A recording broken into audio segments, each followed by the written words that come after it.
the LEROY SLAVA Podcast. Conversations with entrepreneurs that inspire and experts to admire. Now, if you enjoy these podcasts, hit the subscribe button, turn on the notification bell to receive updates of future podcasts.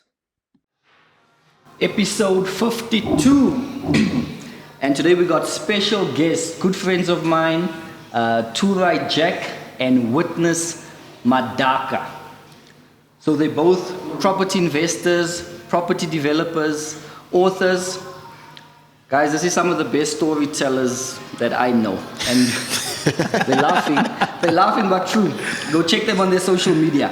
Right? Entrepreneurs. These are their books. It's more than just money. Witness Mdaka and Property Mogul in 2 years. Taurai Jack. Okay? So today we're going to talk about investment in South Africa, where we are in this current economic climate, what these guys are doing, and where do we invest our money, guys? Do we put it in property? Do we put it in stocks? Do we put it in cryptocurrencies? Okay? So it's going to be an interesting conversation about wealth creation and investment. So guys, welcome. Taurai? My man. How are you, my brother? I'm alright. Good seeing you, and welcome to everyone else. Yeah? Good stuff. Thanks for coming. Witness? Leroy? Thanks for coming. These guys finally came to Boksburg. Good to see you. Hey, they came to Boksburg. TJ said he came to 3 toll gates. Yeah. This is far, man. But this is the place to be. It's where the money's at. Alright, still far. It's so far. So we travel for this money. Yeah, but these are celebrity investors, guys. I had to beg them, I had to phone them. They were both late. Hey, I wasn't But anyway, late. we finally got them here. Hey, I'll go here before you. So praise the Lord. Now, gentlemen, I think we said we're going to start with the oldest one, eh? With Yeah, with the TJ. Grootman. Yeah, Grootman. He's turning Yeah. 50 next year, so we'll start. TJ, maybe if you can just tell us, I know you're busy with a lot of things, right? Not necessarily so. Not anymore. I'm busy with 2 things. Is it? Tell us what you're busy with. Yeah, so I'm busy with 2 things. Trying to raise a strong family. That's number 1, and that's the focus. And the second one is that I'm a guy who's just looking for money. And you can't do family without the money. And you can't do money without the family. So for me, it's 2 things that I'm chasing after. Raising a strong family, I'm not good at it. I come from a background where, my own biological parents were not there. So it's a new thing for me. I'm learning a lot. Where I can get any information about raising families, I do that. I got a teenager boy who's 14, a girl, she's 7, and a beautiful wife. And the next thing that probably makes us happy as a family is having options in life. And money gives you options. And I like that. Yeah, and for the fact that I come from no money as well, I'm chasing money. And I think everything else that you then see, people then assume that, TJ is a property guy, or TJ buys company, TJ does that. It's just vehicles. You could be in one vehicle today to get to one destination, and when you get to the next destination, you don't need that vehicle anymore. You're in a different vehicle. So, money, family, that's me, in a nutshell. Okay, awesome. Yeah. So you say you're not loyal to one investment. It's just a vehicle to get you to where you want to be in life and get your family to within it. Yeah, so let's talk about digital currency. Digital currency was not around 15 years ago. We all started seeing, actually maybe we started understanding digital currency maybe within the last 5 to 10 years for the ordinary person, right? And again, not so many people understand it, even today. So is that a vehicle for the everyday guy? No, it's not. I think let's jump on to speak about gold. Wait, I think before we let's introduce witnesses. I see he's going straight into. You can see the. The thing about Khotmans, Hey. they have a wealth of wisdom to share. Wealth of So I'm wisdom. sitting here thinking, let this guy Let this continue. guy talk. And the people are probably going to say after when they watch this, witness, they're probably going to say the two of you should have just kept quiet. You should have just let this man. You should have just let this man speak. Witness Mdaka. Yes, my man. How are you doing? I'm doing good. Thank you. It's a pleasure to be here. And it's also a pleasure to see my brother here. I haven't seen him since COVID started. Is it? Yeah, so it's been a long time. We talked on the phone a couple of times. He's one of my dearest brothers. But I haven't seen him Long physically. conversations. So thank God you organized this. That's what I'm here for. Yeah. So yeah, glad to be here. The question that you asked him was, what is he working on? Yeah. What are you doing? And I like his answer because sometimes to sound like we are productive, we always want to seem like we are working on a whole lot of things, right? I'm working on this, I'm working on that, right? So I liked his answer. It was very precise and very clear. So I'm going to try to be precise and clear as well.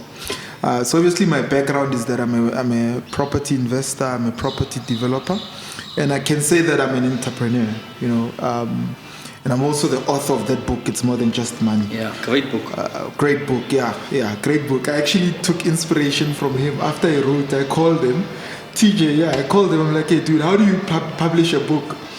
And he walked me through Serious? what I need to do to write and publish a book. I kid you not. It seems like a coincidence, Yeah. but that's exactly what happened. Praise the Lord, eh?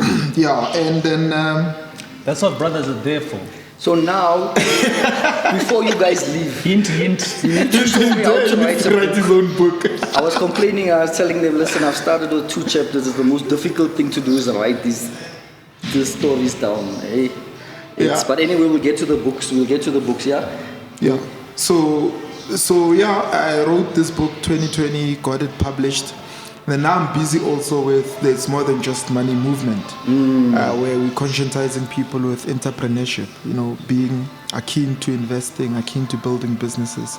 And also teaching them the cornerstones of wealth creation, which is business, property, shares, you know, and business being the biggest because you either work in a business to get an income or you own a business. You know, there's no other way you can get an income other than those two things, right? You either own a business or you work in a business. If you are buying and selling, that's a business, right? And then obviously property plays a key role in building wealth in any part of the world. Yeah. He talked about digital currencies. They haven't been tested for centuries. You know, business has been there, even BC. You know, property has always been there, even in the days of Abraham, if you read the Bible. Yeah. Most wars that have been fought over land. They've been fought over what property can do, whether it's livestock that you use, that you rear on a property, be it the inn. You talked about Jesus the other time when I was talking to you that he was born in. Yeah, he was born in a manger because the inn was full. The inn was full. Did you read that in the Bible? Yeah. The inn was fully let, so they couldn't take him there, so that's why he was born in the manger. Absolutely. 100%. And then you also talk about the Good Samaritan, right? When that guy was beaten up on the road, he took him to an inn and he paid for months so that guy could recover. I didn't see that one, yeah. Yeah, that's also in the Bible, so you must read your Guys, you Bible. must read the Bible. You understand? So property is one of the key cornerstones because it's been tested for years. Yeah. And you look at shares, even BC, I mean, when you do a project, you get other people to invest in what you're doing. If you don't have enough resources to pull through in a project, you involve other people. Yeah. So they have a share of what you're doing. And nowadays it's done through the stock exchange, right? All of those are the key cornerstones of wealth creation. Well, other businesses and other forms of building wealth have come up over the years, but they haven't been tested by time. So these are the ones that I'm sure that throughout the years, throughout the centuries, throughout the decades, these have been tested by time. You know, so that's the focus of what we're doing with the movement. We've done 6 provinces. We've done 5 provinces. We're going to the 6th one now in August, and then we do the last 3. And we would have gone through all capital cities in the country, just engaging with people and empowering them. You know, for me, there are two aspects of my business. One, it's profit driven. The other one has to have a social impact. So part of writing the book was more on the social side, you know, to say what sort of legacy can be left. You know, how many people can we touch? How many people can we inspire? Yeah. Not exactly to do the same things we do, because we're gifted differently as people. Yeah. Even if they can just get into what they are good at and do it, you know. So that's the whole ethos. So I guess it's two things as well: profit and a social impact. On my No, side. that's good stuff. That's good stuff. Now, why I also asked you guys, because both of you are investors, both of you are teachers as well, right? So Yeah. you like sharing information. For sure. You like sharing information. And now where we are in this current economic climate, right? A lot of people are negative. Let's be honest. People are saying, Eskom, the lights are off 6 hours a day. Okay. We're not the first African country to go through that. I don't know. I've never been up. Perspective. So we should be happy. To join the club? Join the club, huh? So people are saying, listen, there's Eskom, lights are off 6 hours a day, right? It's annoying. Yeah, sure. Disruption. It's a disruption. Businesses, Yeah. guys. There's wars. Our petrol prices are up. When petrol goes up, you know, as a developer, I'm handing a project over to a contractor tomorrow. We are so nervous that it's for him to say, listen, the cost has increased It's because increased. of A, Z, Z, Z. Luckily, it hasn't yet, so praise the Lord. But now, it makes business difficult. It makes investing difficult, right? Not impossible, but it just makes it a bit uncomfortable. So now, in this climate where we are, right? If we had to look at now property, we are all in property. But I want us to maybe start, and we'll end with property. I want us to start with, and we're not financial advisors as well. So we're just going to tell people what we do. Yeah, don't take our Don't advice. take our advice, right? Don't take our advice. Do your own research first, right? Yeah. Stocks and shares, is that a good now to someone listening to say, listen, I want to invest in the stock market? Yeah. Is that a good place to invest your money now? And maybe what do you look for? What do you look for when you invest in stocks and shares? Well, I could say it's the cheapest and most accessible place, even if you don't have employment, right? Because if you look at apps like Easy Equities, they've made it easy that for 300 rands a month you can start buying shares. Yeah. Right. So whereas if you are not employed, but you have some sort of income, you will not be able to buy property in the direct sense of buying property, like going to a bank, financing a property. They're going to want you to be able to provide some sort of proof of income, right? Unless you get an investor to invest in your project and buy the property, you know. So with shares, what I've seen, which might be my opinion, is that, you know, my younger brother, for instance, or one of my cousins who are not fully employed, right, but have an income, be it as $1,000 from family or friends, or it's 2,000, and they're left with about 700 rands. They can use that to start building up a portfolio for themselves.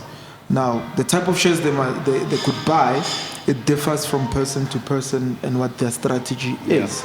You know, some people are buying shares so that they could have some form of cash flow in dividends.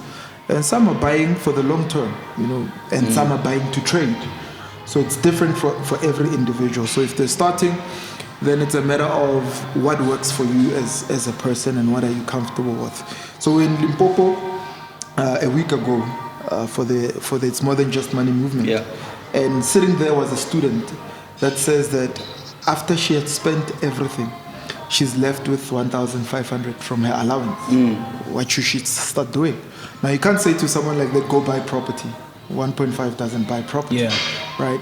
But the easiest, she's 21, she could start learning how to buy shares. By the time she's 30, she would have built up a nice portfolio for herself to launch into other avenues. By putting 500 or something. Something. You know, it's better, you know, an investment made is better than a wish made.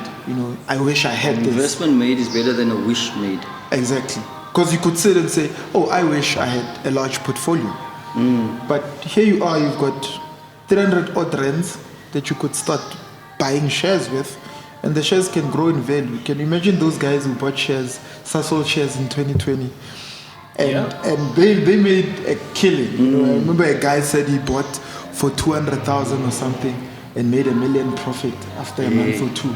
So can you imagine, even if you had spent, let's say, 2,000 to buy those shares, you would have made like 10,000.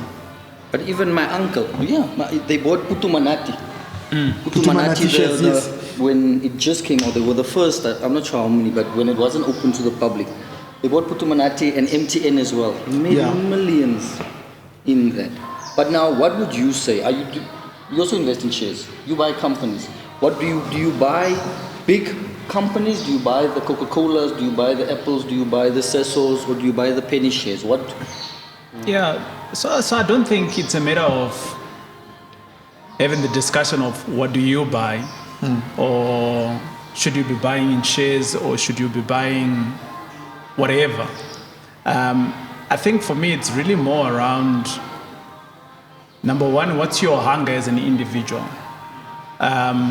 If you've got hunger for anything, be it just to get to the next 1,000 rand or 500,000 or 1 million, then the next question that we should be asking ourselves as individuals, and I'm sure all of us, we asked the same questions when we were coming up into the space of money and business, is maybe what am I good at?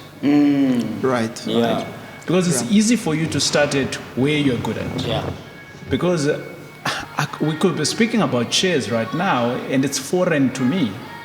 So my learning curve versus my winning curve is too far away. Right. But if I understand shares or some concept of business, and you're talking to me about shares, I can easily let go of my 1,000 rand because I understand it. Now, I do think that the biggest problem that we have in our communities is that Leroy, you come up with Tupperware, he comes up with something else, and we're not educated around that, and we jump in. Right. And then the Tupperware stops, and now we say it doesn't work. Yeah. But it's not the product that works. It's the individual.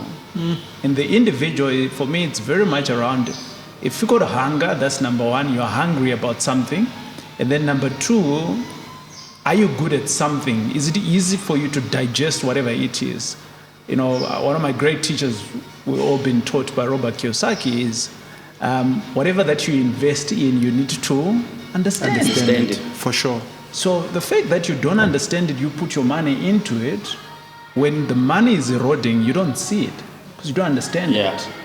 But if you understand it, when it starts eroding, that's an alarm, you take it out.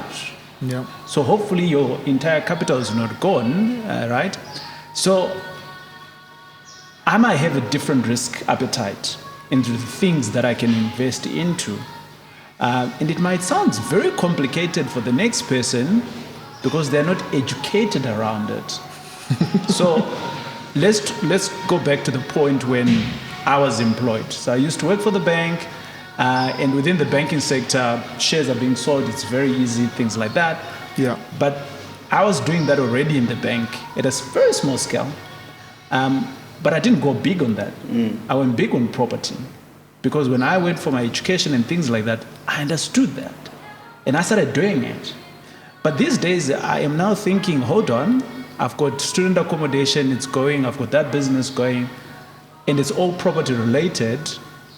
What if that asset class goes down? What if something happens to it? Yeah. Or, as and when these businesses are going, property, there's very little that you can do, let's say, midway. So if you're renting your property, you're renting your property. So what are you doing? You got a bit of dead time. Yeah. And for me, I'm like, okay, let me learn how to buy businesses. Right. Right. But again, I didn't just go and say, Coca-Cola, hey, I'm going to buy Coca-Cola. Because I don't have the money to buy Coca-Cola. I looked at some of my peers around me and I'm like, you just bought that business for 200,000 and you just sold it for $1 million. How did you do that? in a space of a year. So I asked the question, hunger was there, Yeah. Yes. and I understood, right? But I lack understanding. So learning comes from different places. You can read a book, or you can consume education, or I can tag along you. You can show me the ways. Yeah. So one of my businesses now, or one of the things that I'm doing to make money, is I'm just hanging out around with people that buy and sell businesses as a living, which is the same as what we do in property. You flip You're property. flipping businesses. Buy it for $1 million, you sell it for $5 million. 100%. And that journey literally started for me within this year. I'm in a learning curve right now. You're a student. You're still You're a new student. into it. I think I'm a student for life. Have you made money yet? Have you flipped? I haven't flipped yet. I've put some money on the table. We're waiting for the payday. Waiting to flip. That's it.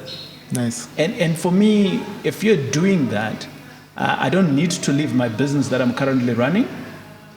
This is a side hustle. And if this side hustle gets me on a paycheck one day, bingo. Do I take that money? Do I put it into property? Yeah. Maybe. Do I put it into crypto? Maybe. Do I support his movement? Maybe. Yeah. But the bottom line is I've got options. Did you hear that entrepreneurs also have side hustles? Yeah. So this is a business owner saying, I've got another side Got hustle. another hustle. That's key witness, because when I left the bank, my biggest challenge was that I wanted a plan B, and property for me was a plan B. But then property became a The plan main A. thing. Yeah. So what was my plan B? Yeah. Yeah. And I looked at it and I'm like, hold on, I don't have a plan B. I'm screwed here. Yes, I've got multiple properties in different places that are giving me, but if you really look at all of it, It's one thing. it's one thing. Yeah. It's one asset class. Yeah. So where else can I now create a plan B? For other people, plan B could be a different geography. It's a different country. Or it could be a different industry altogether. But again, it comes back to the same questions of what's your understanding? Yeah. Are you learning it? And if you're learning it, then whether it's Tupperware, whether it is selling tomatoes on the street, anything is profitable.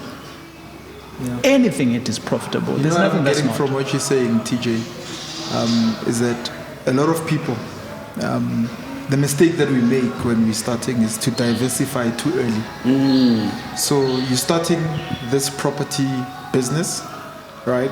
It's doing well. Then instead of focusing your attention on it because you're good at it, Yeah. you start something else too. Right. Yeah. Right. And Where then you now become you're an expert.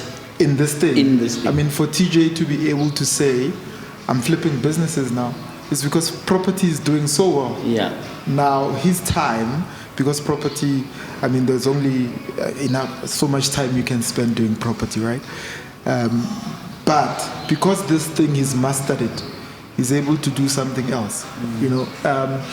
And I remember one time I was attending a seminar, and I asked this guy who was a multi-millionaire. I said to him, "Should we start investing in shares?" And he said to me, "No. Continue to invest in your business because you understand your business more than the business you invest in the JSE. You're going to take money out of your business to put it in somebody else's business, but you haven't mastered what you're doing yet. Right. Yeah. You only start investing there when you know this- for a sure yeah. that this ship can even run without me. Yeah. You know, it's doing so well that I can even detach myself from it to go learn something else and invest in it. So that way you diversify, but you diversify at a higher scale. Even though you're starting small on the buying of and selling of businesses, it's no longer small like it would have been if you started 5 years ago. It's small, but I mean, putting 200,000, 300,000 there is no longer as risky as putting 300,000 or 3 million 5-6 years ago when you were starting your business journey. Yeah. Yeah. So I think that's. So you said something key there about find out what you're good at, Right. what you're interested in, Yeah. and then educate yourself on that. Yeah. Educate yourself on that. Yeah. And because I remember I went, about 8 years ago when we started, you go for a Forex course, you go for a property course, you go for a gold and silver course, because we're finding our way. And I went for a Forex course. I paid 30,000 for a Forex course. Yeah, when was that? This was about 8-10 years ago. Okay. Learn to trade. 2012. Yeah, long ago, my man. I started before property. I was busy searching for wealth. I was busy seeing what I can The asset class. Yeah, what I can get myself into. Forex. And these Forex guys, they show you one trade where you made 60,000 rand in those 2 hours.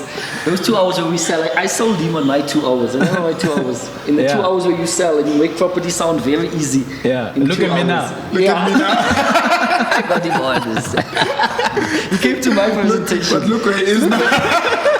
And then he went past us all, like saying, we're still busy. This man is buying buildings, he's got exit. So no. Yeah. Andrew, At that moment, we need to step up our game. Look what TJ's doing. At that moment, Leroy, for some people, they would come into the seminar, they walk away with nothing. Depending on how hungry you are, you'll gravitate to something. For that knowledge that you're getting, right? Right. And you run with it. Yeah. If the running is not there, that's where the problem is. Then we say it's not working. Yeah. So in that room, there were people who walked away and said, There were this thing people, doesn't probably work. 100 people, no? Yeah, this thing doesn't work. 100 people, only one person probably did something with it. Yeah. But why is that, guys? It's hard. I think it goes back to what you were saying. Why do so little people take action? We can tell them now, you make money in stocks and shares, you've bought hundreds of properties, I do this. But why do so little people? Everyone needs more money. I have an answer for you. Everyone needs more money, and especially now, everyone needs more money because everything is going up. So we need a side hustle, we need to make more money. But why do so little people actually do it? You do this around the country. Yeah. How many people actually go out and take action on what you teach them? You know what the thing is? What we talk about and what we do is easy to do, but it's also easy not to do. Right. Wait, say that again? What we talk about and what we do is easy to do, but it's also easy not to do. Yeah, 100%. Okay. That's the thing It's about easy it. to do, it's also easy not to do. Explain that. Yeah, so it's easy to do in the When sense you that- understand it, you may want to tweet that, eh? Yeah, you might want to tweet it. I'll tweet it, sound, you know me, I like to sound intelligent with other people's stuff. Why complicate life, right? So here's the thing, right? If you pick up my book or TJ's book, you learn all there is about business and property because we're not thumb sucking it. It's told from the perspective of people who have done it before. Yeah. So if you apply step-by-step guide, you'll get the results. Yeah. Because I'm not talking about some foreign stuff that somebody else has done. I'm talking about some of the things that I've done. So if you do what I've done, you'll probably achieve what I've achieved, even more. I mean, there's a lady, she's a cleaner at the municipality. That lady wrote to me and said, I read your book and I didn't know I could buy property. I'm 8,000. I bought my first property. And I've rented it out and I'm receiving rental. I've got cash flow, positive cash flow from my property. Wow. And then she said, okay, cool. A year later, 2021, she wrote to me again. I've saved over 60,000 rands. I'm buying my second property because I'm continuing to stay at home while receiving my rental money, right?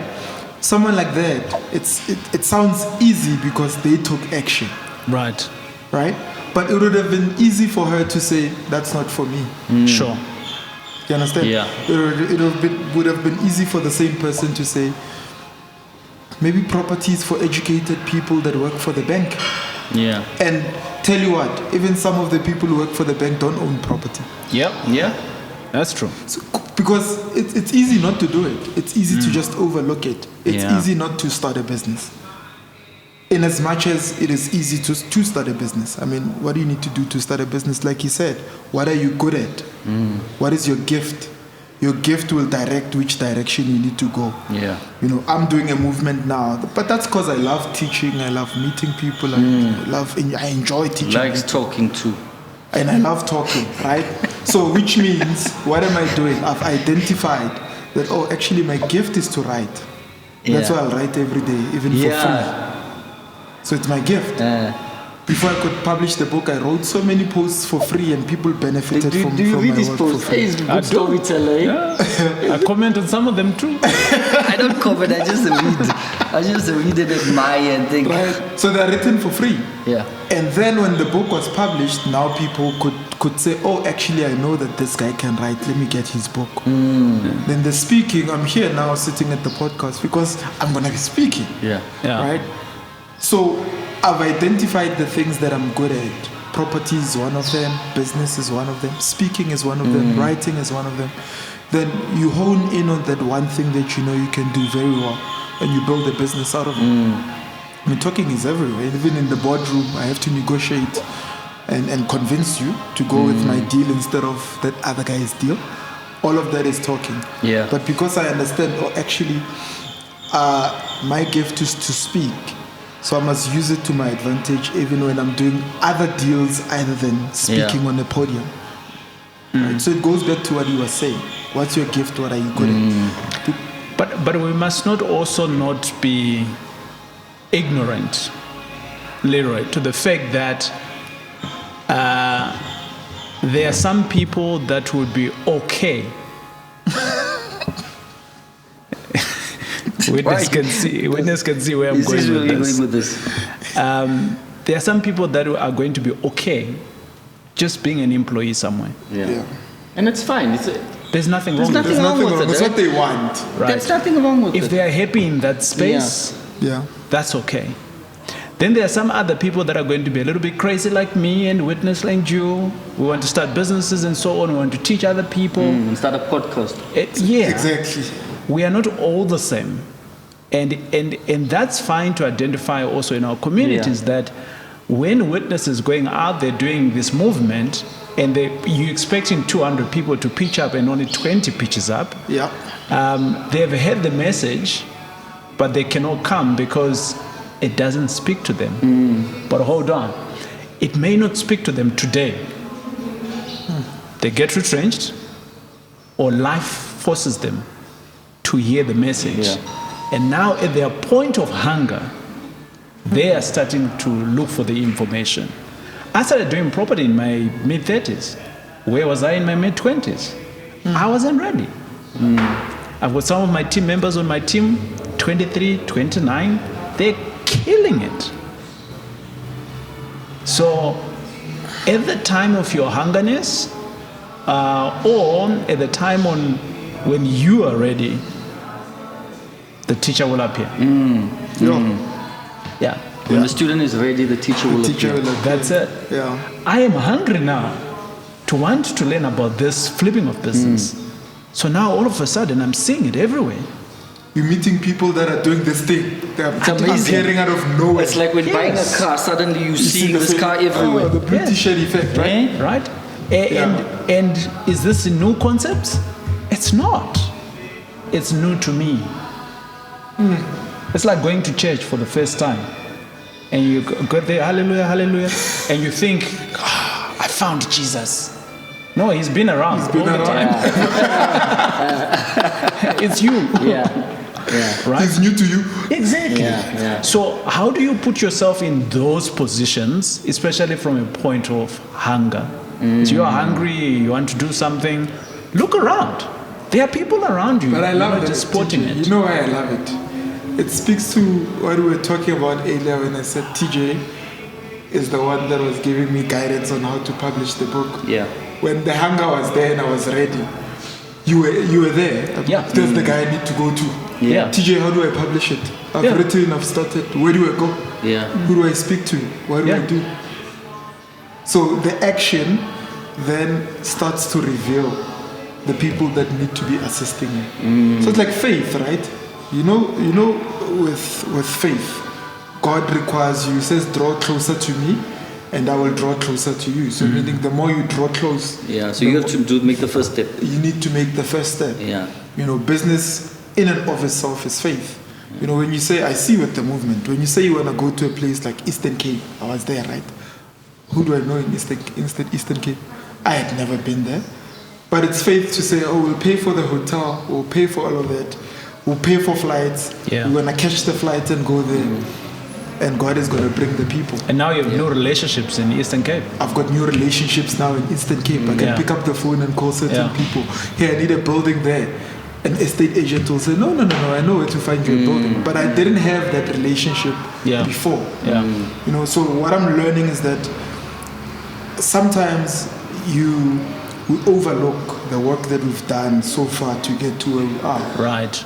You look at it and say, I could do that. But you forget that there were times where you were even scared to make that step. Yeah. There were times where you worried about whether or not that project is going to be finished. I remember during COVID, I had a project that stopped because everybody must stay at home. But you've already put in a couple of millions in that project or thousands, right? And you are not getting the return. The bank is not saying, no, it's fine. It's fine. Don't, it's it's COVID. okay. It's okay, don't pay us. They're like, no, you don't qualify for that COVID relief because we can see the money coming into the account. So pay us. What do? You must pay. But the project has stopped. You're not realizing any return from it yet. You don't even know what the future holds. Nobody knew what the future held with COVID. And that's why we had to resort to things like writing books. My life was very quiet. In COVID. My life was very quiet before COVID. Nobody knew who I was. Yeah. I just did business, attended seminars. Ask TJ, I would go sit in his seminars, take notes, make a few comments, not even make any noise for anyone to see me, get in my car, leave. I lived a quiet life. But COVID forced me Out of your comfort zone. out of my comfort zone to become somebody else that I'm even shocked that, oh, I didn't know you were this person. So it's that taking of that step. And I think that's why a lot of people don't do it, because it's the uncomfortable, the unknown. And it's also hard work, let's not lie It's to a lot of people. work because now you've put your life in the work. public image, right? I was not a public figure then, I'm more of a public figure now. Everything you do is a bit calculated.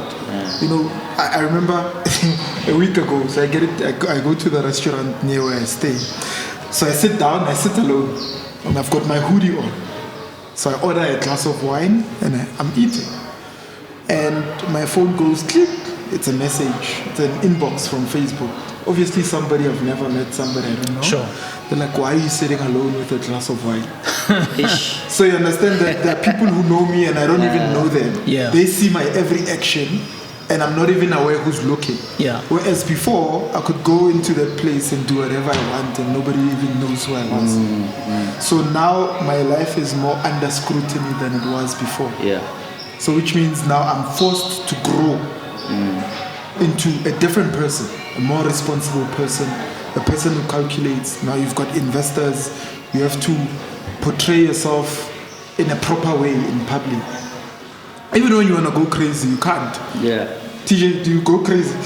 You see me, I'm premium proper now. I speak good English. So it forces you. I've been reprimanded for wearing a hoodie. Apparently, I need to wear a jacket all You the must wear time. a suit, you guys And he are... looks good in suits. Look at that. Look at us, look at that. But I think that's probably more. He has my trophy. He has my trophy. Me and him were the two finalists for this award. For this award. And This he took award. the trophy. And he took the trophy, this man. Yes. You know what they say about the teacher and the master, eh? Yeah. took the trophy. The student is outshining the master now. Yeah, it happens all the time. Yeah. And as teachers, I'm sure we all see that. I've got a few students now. Some of my students in a year, they are killing it. Stuff that I've never done in 2 years or 3 years. They're doing it in a couple of months. Yeah. Yeah. Then that's what happened to me and Endo. You know Endo? Yeah. We were also talking, when we were talking about you, and we were teaching, but we weren't implementing. We were just teaching. Right. For a while, and that's what happens is you start teaching and you focus on teaching, teaching, yeah. but you're not taking as much action as you were before then, And then you need to focus again and say, listen, you know what, let me get out there in the streets again and start looking. So I think to summarize that part of the conversation was find out what you're good at. Yeah. Get the hunger first. It comes at different. Sometimes you're forced, you get retrenched. Sometimes you've got a desire of your own. And I think it's good get to educated. I think it's good to work from a desire, because when you're working from a point of desperation, then anything looks good. goes. Yeah. It's good, yeah. And anything looks good. And that's what 100%. happens. And then someone comes with this business and you want to jump in. You wanna jump And into TJ comes with buying companies. And Witness says buy shares. And Leroy says buy crypto. And this one says buy properties. And property, you're just jumping from one thing to the next thing. Yeah. Just because you're desperate for But also for bucks. on that, right? I think it's also good to understand what your lower hanging fruits are. You know, because all of these are wealth building mechanisms. So if starting a business is where your strengths are, you start there so that you could build up to buying property, build up to buying shares. If buying shares at a small scale is where you can start, then you start there and learn to buy shares, then you eventually start a business. So I don't think, in my opinion, I don't think there is anywhere that you would need to actually start. It's different for every individual. I worked for 14 months for somebody my entire life, and then I quit. I went into business. And it was risky because I quit at a time my mother was in hospital. I was paying about, because the medical aid had exhausted, we had to put her in a step-down facility. I was paying about 12,000 excluding medication every month. Now, how can you quit the job that time? There was a hunger in me. You talked about a hunger, right? There was a hunger in me. Probably the job wasn't even giving you 12,000. Well, So the you had job to was make a giving me plan. 12,000, so all the money was going towards there. Show the full, and you quit your job. Yeah. And we haven't counted food, the medication, transport to work, looking after my siblings, looking after the household. So in any case, quitting was more like, it's the same, that money goes all the way to that thing in any case. Then I quit. Well, unfortunately, 4 months later, she passed on after I had quit. But what I'm most proud of when I think of that was being able to take action even in the midst of turmoil, in the midst of a challenging situation. And I think as entrepreneurs, as business people, whether you're starting or you're a veteran, there'll always be a challenging situation in your life one way or another, whether it's COVID, whether it's the death of a parent, whether it's the death of a sibling. All of those are things that could put you off. You know, it's things that can make you literally quit. And can you imagine you starting your dream, you want to build, and then you lose your mother? You know, as a young 23-year-old, 24-year-old at the time. Doesn't matter what age you are. It doesn't, It hits you back. It hits you. Yes. It takes you probably 3-4 years back. Yes, yes. Because you can't think straight, you're emotionally down. Yeah. But how do you pick up yourself? Yes, and then, you know, recently I got divorced, right? That's something that also can take you back as a business person. I mean, How do you manage those things? Death comes, divorce comes. Maybe the question is that a good thing or bad thing that he got divorced? is it a good thing or a bad thing? Whether it's a good thing or it's a painful thing. Well, here's the thing. Here's the thing, right? I think sometimes we need to look at things in hindsight. You know, Steve Jobs says you cannot connect the dots looking forward. And sometimes you're able to connect them looking backwards. Sure. To say, I went through that thing. I mean, TJ knows I loved my ex-wife. I mean, I would come with her to seminars, would sit in front and would be asking questions, learning. And all of a sudden, I mean, it didn't work. And I wouldn't want to go into the details of why, because I mean, I wouldn't want to put anyone in a different light. But the thing is, it hits you. And then now the question will always be, how do you then stabilize and what do you value? For me, the thing that I valued the most when going through my separation and my divorce was my daughter, right? Anything else I can replace. You take a business from me, I can replace it. You take a property from me, I can replace it. Even if you take that book, I can write another one. But my daughter, now I cannot replace her. So which means I had to hone in and say, but my biggest value here is family and my daughter, right? So I negotiated for me to stay with my daughter during my divorce and post the divorce, right? So that was my biggest focus. If you say you want the property, keep it, take it. If you want that, take it. Those are things I can replace. But even in doing take it, you're also setting yourself back one way or another, isn't it? Yeah. So you have to figure out a way to rebuild from there. But for me, the biggest pain would have been to rebuild while my daughter is not there, because I value family so much, right? If she wasn't there, probably I would have been depressed. And also, it kept my life stable. You know, when this thing of publicity, this thing of being famous is not good sometimes, because it focuses so much attention on your life. And if you are not disciplined, and if you don't have a set routine, You can get distracted. you can get distracted. A lot of inboxes, a lot of messages. Yeah, but I mean, if I'm staying with my daughter and somebody wants to visit me, you can't. My Yeah. daughter is home. Because I value my daughter more than what I would be doing with any other Sure. person. So it puts my life in a straight line. So I thank God that was one of the mechanisms that helped me. And then also, I guess, understanding the level of loss, right? I lost my mother, I lost my brother to gang violence, right, in Tembisa. I lost my late sister. So when I was going through therapy, the therapist actually made me aware that the loss of my brother, my mother, my sister is bigger than the loss of a marriage. And I actually realized I had not mourned those people the way I was supposed to. Now, when I did the comparison, I figured, let me just focus my attention on mourning this and realize that this is not even a big thing in comparison. And it was a matter of perspective to say, what is it that can build you as a person? So you're going through something, you need a coach. I'm fortunate, I mean, I had friends like TJ and them. I would call, TJ, what do you think of 1, 2, 3? What should I do? Be like, Chana, if you do that, you'll get into trouble. If you do that, you'll do this instead of that. You know, you'll be happier. You're the one who actually said you'll be happier staying with your daughter than her being away from you. You understand? It sounds like words, but that advice, when applied, becomes so powerful. And like we said earlier, it would have been easier for me not to do it, as much as it was easy for me to do it, to say, okay, let's value this. So a coach is important. A mentor is important, right? And then a therapist. So a coach, mentor, therapist. So the coach will be showing you your blind spots because you're in pain. You can't see where you're going. You don't know what's happening.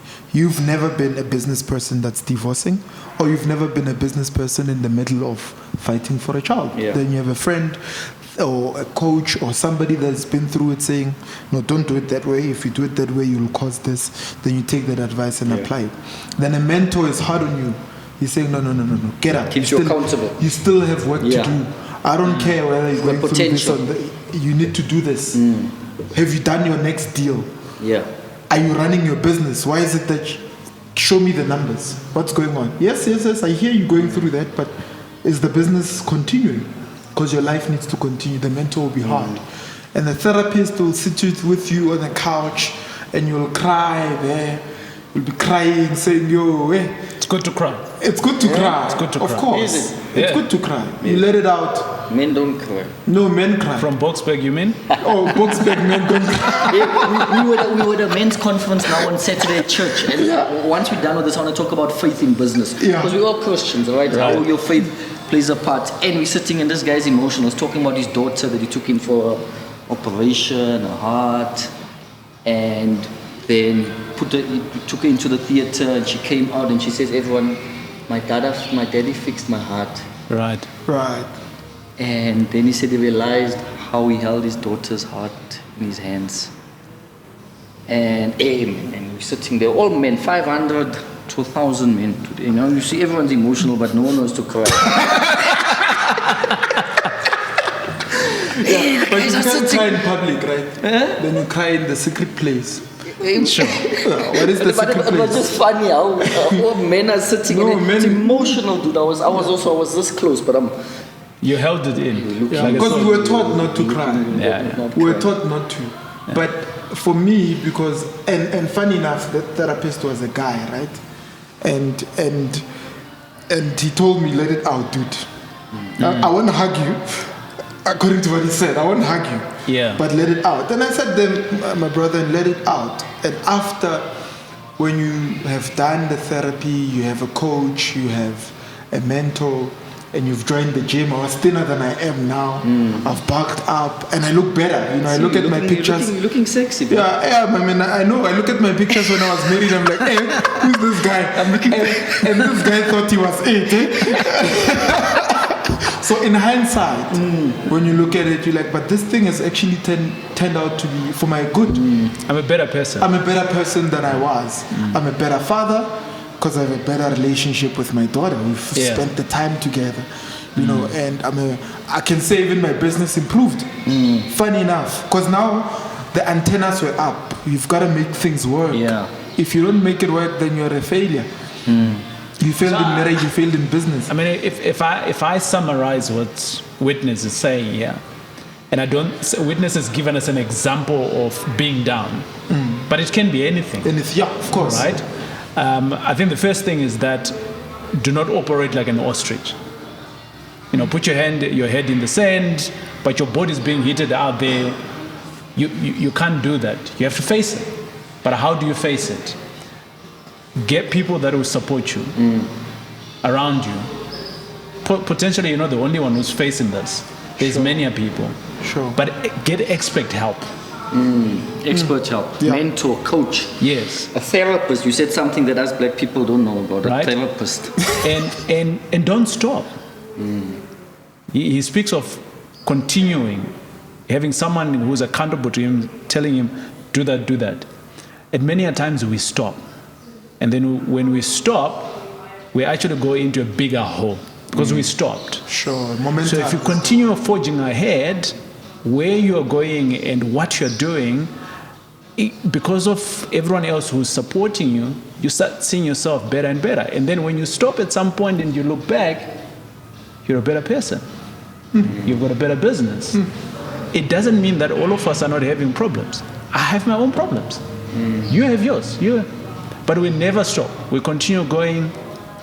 And the bigger you get, the more problems you have. No. Better quality problems. Yes. But the bigger your problems are too. Now you before you were dealing with a 10,000 rand problem. Right. Yeah, Now you're dealing with a 10 million. Yes, it's complex. So with solving one problem, you're actually creating another one. Yeah, you're dealing with a 10 million problem. So problems will always be there. Always be there. Yeah. You just need to learn how to navigate them, who to help you to navigate them. In the last 2 years for me, it has been really much around who can help me navigate certain problems. Sure. Is it from a legal perspective? I need the right legal partner. Right. Is it from an accounting perspective? I need the right accounting team. Is it from a construction perspective? The Baki builder who used to help you with your multi-let is not the same guy that's going to help you with a 10 million rand development. Love it. Love that. It's a different, complex problem. The problem could be the same, but now because it's bigger, complex. you need a quality Yeah. partner who can help you with that. And you also grow with this. 100%. grow. You're learning in the process all the way. So And that's what life is all Your about. problems when starting are not the same as when you've grown. Dude, I don't have the same accountant. I don't have the same legal team that I used to have when I started off. Can I ask you this? Now your problems are getting bigger. You're a Christian. Yeah. I like bringing in Jesus because, hey, man. You go to God more often than before, man. Now, you know, this week alone, man. So not this week, the last 2 weeks, you think you've got all the money for this, and there's just another thing you didn't look at, and what. And hey, and it's amazing when you put your trust in God, how things. Money was paid into the account that I wasn't expecting. Sure, I don't have those miracles. Yeah, I'm looking for those miracles. But how does faith? How does faith play a role in your business and? So personally, for me, it's immense. I could have never been here had it not been for God. You know, being abandoned from a very young age and living the life that I have. It's just practically impossible, right? But I then want to bring it into business, and I want to maybe spend like next minute or so, like talking about it in terms of, number one, your faith is your faith. It's yours. Now, who you're going to partner with in your business, it's got nothing to do with your faith. You may partner up with people that may be like of faith, but they are not. How do you see that when problem starts coming up, then you start seeing it?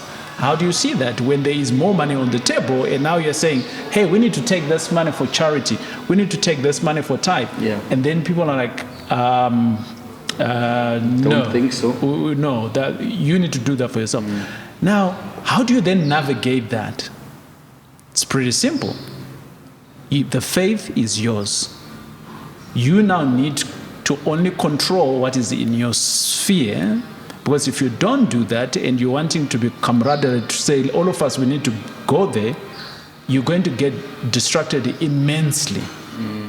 And besides, I might be Baptist and you might be salvation and you might be something else. We are all from the faith, but different ways of doing things. So now how do you, if we are all going to go into business, how do you do it?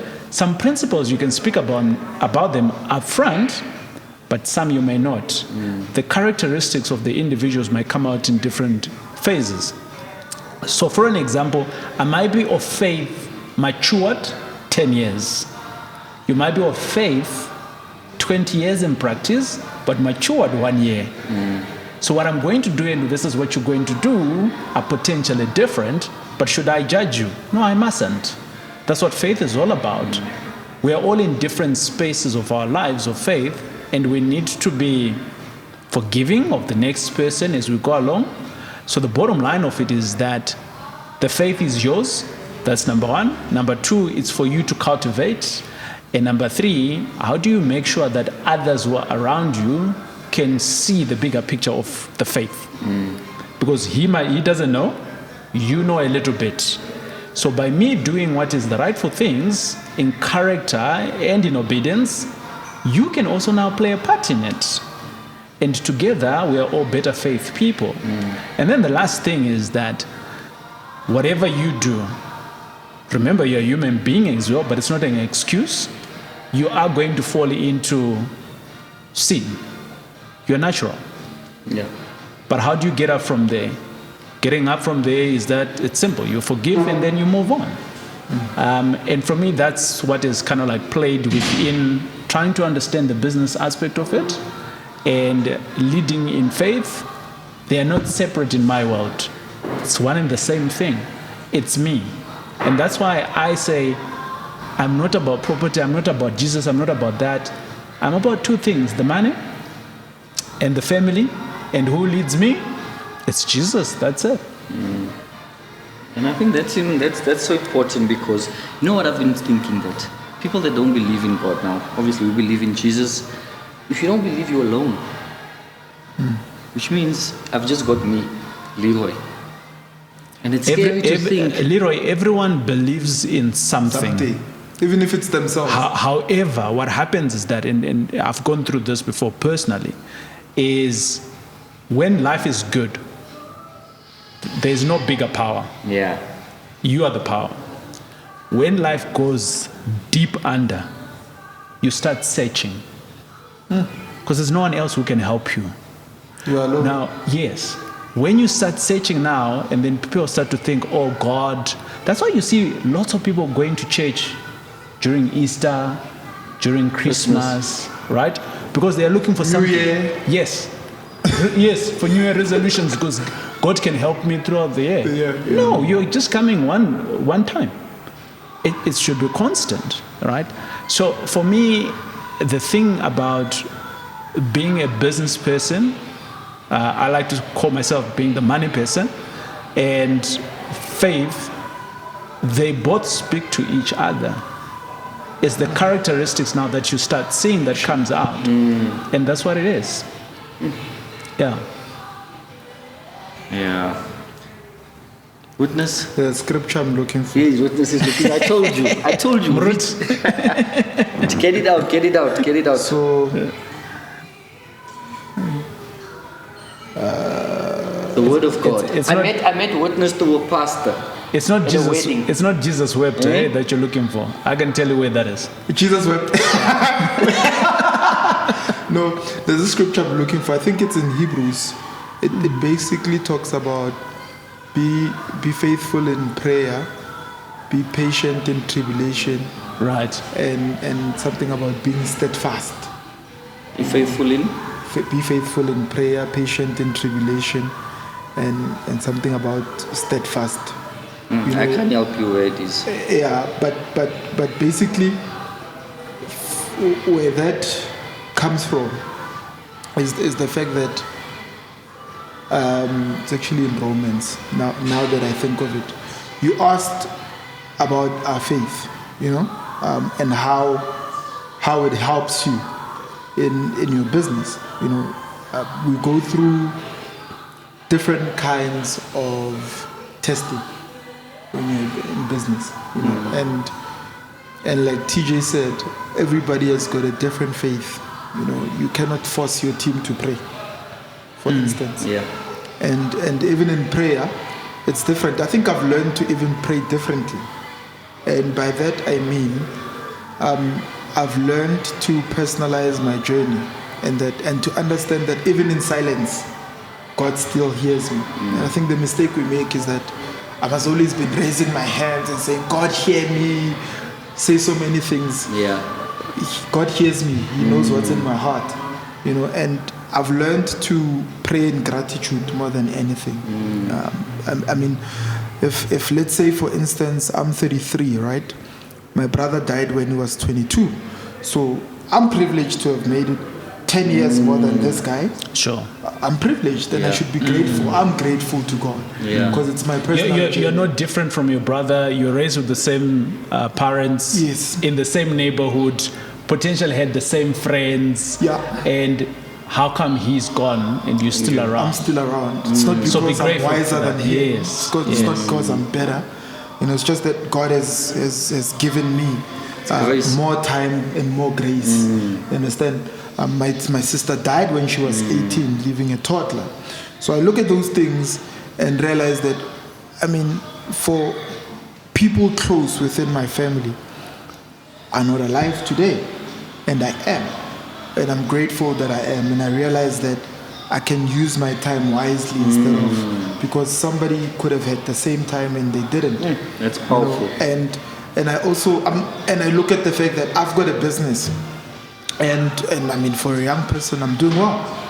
Some of my friends are on drugs. People I grew up with in the same neighborhood, they're on drugs. Yeah. It's not that I'm better than them. I've made it to the point of starting a business. I'm meeting people everywhere. I'm sitting here with you guys.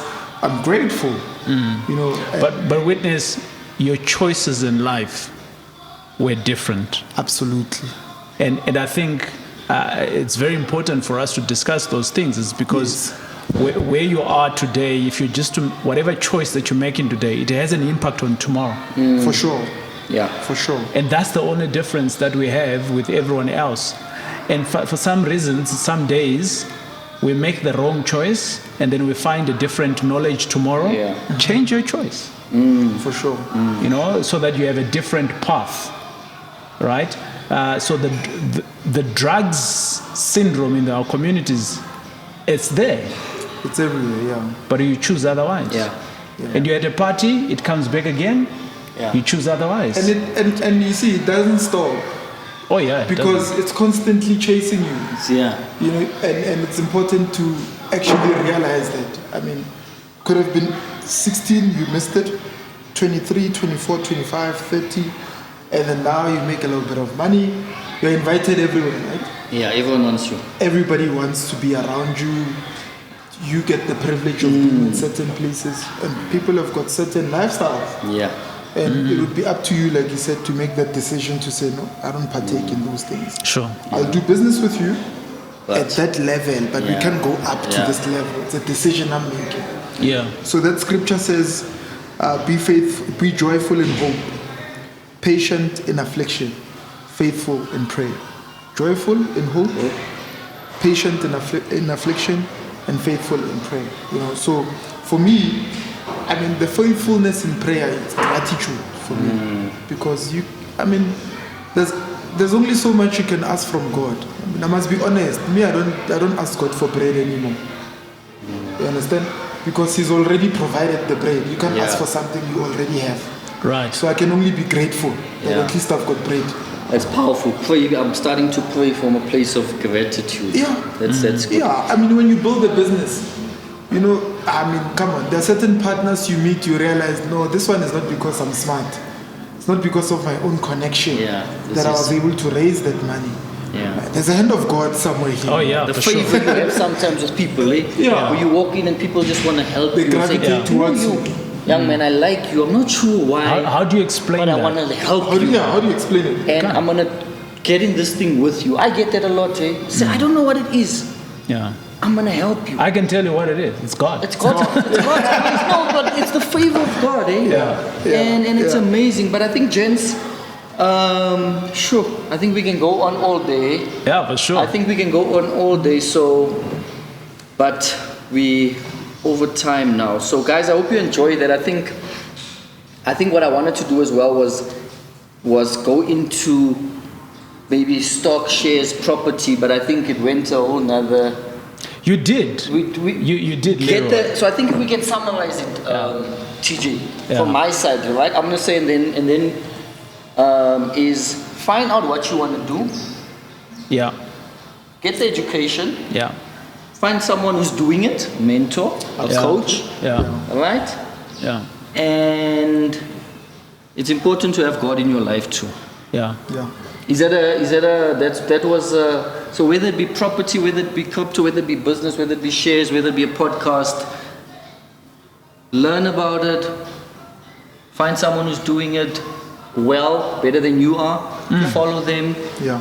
And keep going, Yeah. And keep the more going. you're educated, be steadfast. The more that they're educated, the less they need to hear from people that say, now we should buy crypto. Yeah. Now we should be doing this. Because you already know.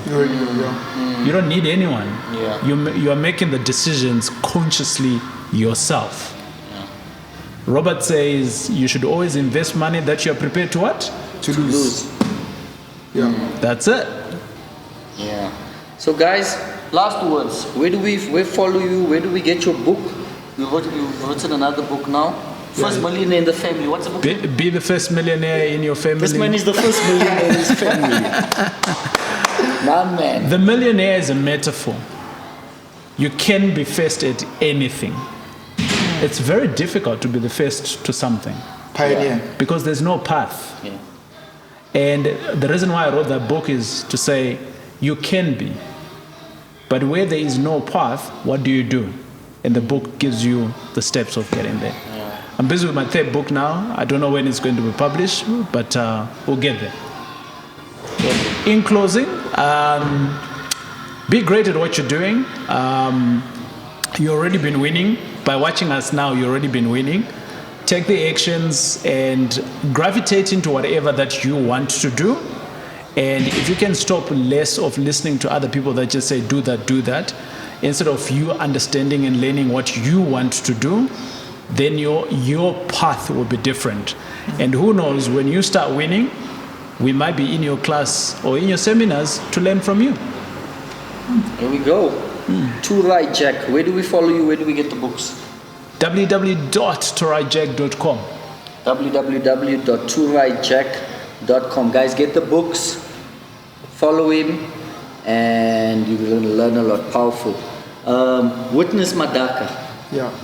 Follow this man and listen to and read his stories. Like say, hey, I admire them. I'm like, how did this guy write this? And even the way you write, yes, so good, powerful. Yeah, there's a difference. He went to the Model C school, right? And when you're saying the Kasi schools are bad. I didn't say that. Now you're telling us where you are. Come charge out a township schools. Also, when I was in primary school, I was in a township school.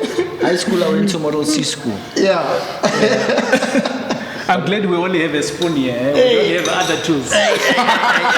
Witness, where do we follow you and where can we learn from you? Where do we get the book? You can get the book on www.witnessmdaka.com. You can find it on Amazon and smashword.com. I am Witness Mdaka on all social media platforms.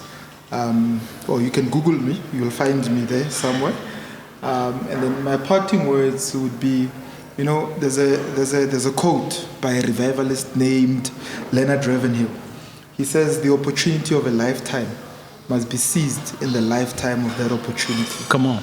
The opportunity of a lifetime must be seized in the lifetime of that opportunity. It's like opportunity is like a window. The window opens and there's a time when it closes. Yeah. And for you to be able to grab and use that opportunity, you must go in while the window is open. Being young is an opportunity because you're not going to be young forever. So while the window of youth is still open, we want to use our vibrance, our vitality, our strength to make all our dreams a possibility, make them come true. When you're 50 and above, and I'm not saying you're done when you're 50, but it's difficult to be as youthful as you were when you were younger. So we have that opportunity, let's use it to the best of our advantage, and my heart goes out to anyone that's going through pain. And may they heal, may they find the healing, may they actively work through it. The biggest thing is not losing momentum. Continuing with the momentum no matter what. Because challenges, they're there to what? To stop you. Yeah. But if you keep going, then your momentum builds up. So those are my parting words. Love you guys. Ladies and gentlemen, Witness Mdaka, Taurai Jack, conversations with entrepreneurs that inspire and experts to admire. Boom. Boom.